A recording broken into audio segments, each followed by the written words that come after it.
विष्णु महेश या फिर हिंदू धर्म की कोई भी देवी देवता हो, आपने गौर किया होगा कि सभी भगवान हमारे प्राचीन भारत के वासी रहे हैं। मैं ये तो नहीं कहूंगा कि भगवान ने कभी जन्म लिया है, लेकिन अगर इनके अवतार की बात की जाए तो प्राचीन भारत में ही अवतार हुए हैं। उसमें भगवान विष्णु अवतार श्री राम का अयोध्या में जन्म हो या फिर श्री कृष्ण का मथुरा में जन्म लेना, यहाँ तक कि भगवान शिव के अवतार हनुमान और स्वयं परशुराम भगवान ने प्राचीन भारत की भूमि पर ही जन्म लिया था। ऐसे में आपके मन में कभी न कभी ये सवाल आया ही होगा कि आखिर हिंदू धर्म के देवी देवताओं ने भारत में जन्म क्यों लिया। मित्रों, आज के इस वीडियो में आज हम इसी सवाल का जवाब जानने की कोशिश करेंगे। नमस्कार मित्रों, एक बार फिर स्वागत है आपका एक नई वीडियो में। हमारे धर्म ग्रंथों में लिखा है विश्व एकमकुत्वम, जिसका अर्थ होता है कि पूरी दुनिया एक परिवार है। और हमारे सवाल का जवाब भी हमें इसकी वाक्य में देखने को मिलता है कि जिस भारत को आज हम जानते हैं वह भारत एक समय पूरी दुनिया में फैला था। हजारों साल पहले भारत की सीमाएं चारों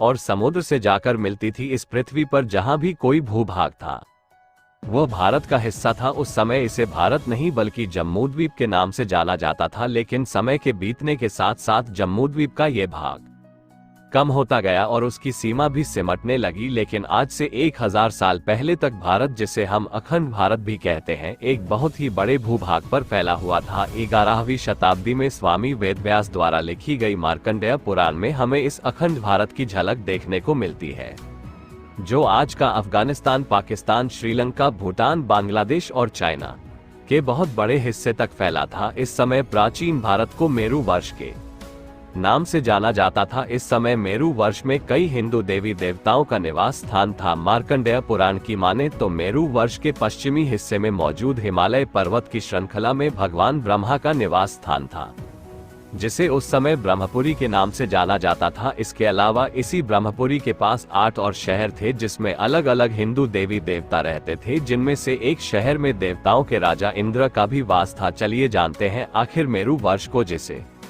एक समय पर आर्यवर्त भी कहा जाता था, उसे भारत नाम कैसे मिला। कई लोग सोच रहे होंगे कि शायद भगवान श्री राम के भाई भरत के नाम पर हमारे इस देश को भारतवर्ष का नाम मिला था, पर यह सच नहीं है, क्योंकि वायु पुराण के अनुसार आर्यव्रत पर शासन करने वाले महाराज प्रियव्रत का कोई पुत्र नहीं था। इसलिए उन्होंने अपने सिंहासन के उत्तराधिकारी के रूप में अपनी बेटी के पुत्र को गोद लिया था, जिसका नाम केशव था, जो आगे चलकर आर्यव्रत का सम्राट बना। और माना जाता है कि केशव के पुत्र भरत के नाम पर ही देश का नाम भारतवर्ष पड़ा। इसके अलावा कुछ धर्म ग्रंथों में ये भी देखने को मिलता है कि कुरु वंश के राजा दुष्यंत के पुत्र भरत के नाम पर ही हमारे देश का नाम भारत पड़ा। भारतवर्ष की बात की जाए तो इस समय भारत की सीमाएं काफी बड़ी थी। प्राचीन जम्मूद्वीप जितनी बड़ी तो नहीं थी, लेकिन फिर भी आज के भारत से भारतवर्ष की सीमाएं कई गुना दूरियों तक फैली हुई थी, जिसमें आज के पाकिस्तान, बांग्लादेश, नेपाल, भूटान, श्रीलंका, अफगानिस्तान, ईरान और यहां तक कि तिब्बत का भी बहुत बड़ा हिस्सा शामिल था, जिसे आज कई बार हम लोग अखंड भारत भी कहते हैं। हमारे भारत के इतने समृद्ध इतिहास के दुनिया भर में फैले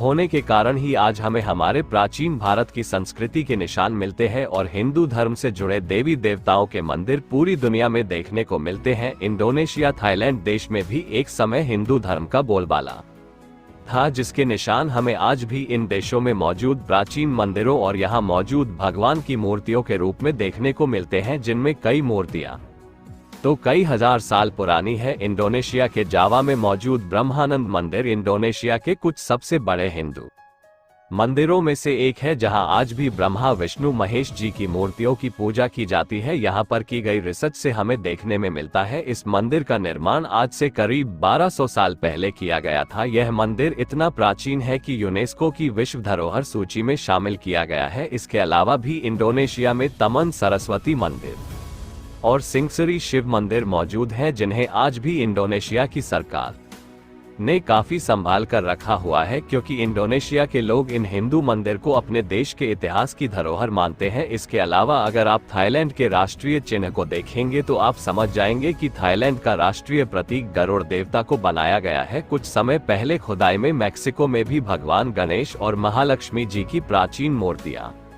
मिली थी, जिससे पता चलता है कि मेक्सिको में भी एक समय हिंदू देवी देवताओं को बड़े पैमाने पर पूजा जाता था, तथा इसके अलावा भी मेक्सिको में ऐसे हजारों प्रमाण मिलते हैं जो ये साबित करते हैं कि प्राचीन समय में भारतवर्ष का शासन मेक्सिको तक फैला हुआ था। कुछ इतिहासकार तो ये भी कहते हैं कि मेक्सिको को ये नाम संस्कृत के शब्द मक्षिका से मिला है। इसके अलावा स्पेन में भी हजारों साल पुराना मंदिर मौजूद है जिसमें भगवान विष्णु की मूर्ति मौजूद है। इसके अलावा हिंदू धर्म के प्रमाण हमें रसिया तक फैले देखने को मिलते हैं, क्योंकि कुछ समय पहले रूस के बोल्का प्रांत में भी हमें भगवान विष्णु के करीब 1200 साल पुरानी कई मूर्तियां मिली थी। इसके अलावा यहाँ पर कुछ इतिहासकार मानते हैं कि आज से 2000 साल पहले रूस के इस इलाके पर हिंदू धर्म का एक गहरा प्रभाव था और यहाँ पर बड़े पैमाने पर हिंदू देवी देवताओं की पूजा की जाती थी और यहाँ के लोगों का रहन सहन बिल्कुल भारतवासियों की तरह था और उन्होंने अपनी पूजा के लिए यहाँ पर कई मंदिरों और भगवान की मूर्तियों का भी निर्माण किया था, जिनके निशान हमें आज यहाँ पर खुदाई में देखने को मिल जाते हैं। क्योंकि 2007 में भी रूस के इस शहर से कई प्राचीन सिक्के, पदक, अंगूठियां और हिंदू देवी देवताओं से जुड़े पत्थरों के अस्त्र शस्त्र मिले थे। ऐसे ही कुछ हमें कंबोडिया में भी देखने को मिला। यहाँ भी खोजकर्ताओं को कई हिंदू देवी देवताओं की मूर्तियां खनन के दौरान मिली। इसके अलावा यहाँ पर कई हिंदू देवी देवताओं के मंदिर भी हैं, जिन्हें आज भी वहाँ की सरकार अपने धरोहर की तरह संभाल कर रखती है, क्योंकि कंबोडिया देशवासियों का मानना है कि कंबोडिया को बसाने वाले प्राचीन भारत के राजा कंब महाराज थे और इन्हीं के नाम पर इस देश को आगे चलकर कंबोडिया नाम से जाना गया। इन सभी देशों में हिंदू धर्म की इतनी मजबूत प्राचीन जड़ों को देखकर हम ये कह सकते हैं कि जब हमें हमारे हिंदू देवताओं और हिंदू धर्म के द्वारा भारत का वर्णन मिलता है, उसका मतलब केवल आज के भारत के नहीं है, बल्कि उनके लिए उस समय भारत का मतलब लगभग पूरी दुनिया हुआ करती थी। यानी दोस्तों, अब आप समझ पा रहे होंगे कि आखिर जब कभी हिंदू देवी देवताओं की अवतार लेने की बात आती है तो उन्हें भारतवर्ष से ही जोड़कर क्यों देखा जाता है, क्योंकि एक समय पर पूरी दुनिया ही भारत से किसी ना किसी तरह जुड़ी हुई थी। इसलिए जब हिंदू देवी देवताओं के पृथ्वी पर अवतार लेने की बात आती है तो हमें हिंदू देवी देवताओं का अवतार भारतवर्ष में देखने को मिलता है। मित्रों, आज के वीडियो में बस इतना ही। वीडियो अच्छी लगी हो तो लाइक कीजिए, चैनल को सब्सक्राइब कीजिए और अपने सगे संबंधियों को शेयर कीजिए। ये जानकारी आपको कैसी लगी हमें कमेंट करके बताएं। वीडियो को पूरा देखने के लिए आपका धन्यवाद।